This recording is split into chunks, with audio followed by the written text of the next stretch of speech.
আমাদের বাড়ির পায়রাকে আজ আমি খেতে দিলাম, সাথে আমার মেয়েও দিচ্ছে খেতে। চাল আনতে গিয়েছে কিছুক্ষণ পরেই। সব পায়রাগুলো দেখবে একটা একটা করে আসছে।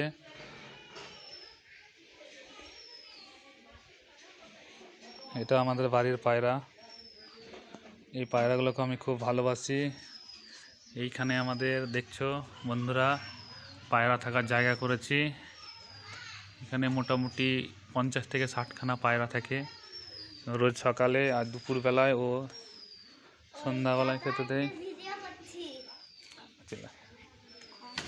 পায়রাগুলো খেতে বসবে আবার। আমার মেয়ে দিচ্ছে খেতে। দেখ কি দিচ্ছ সৌমিলি, কাকে দিচ্ছ?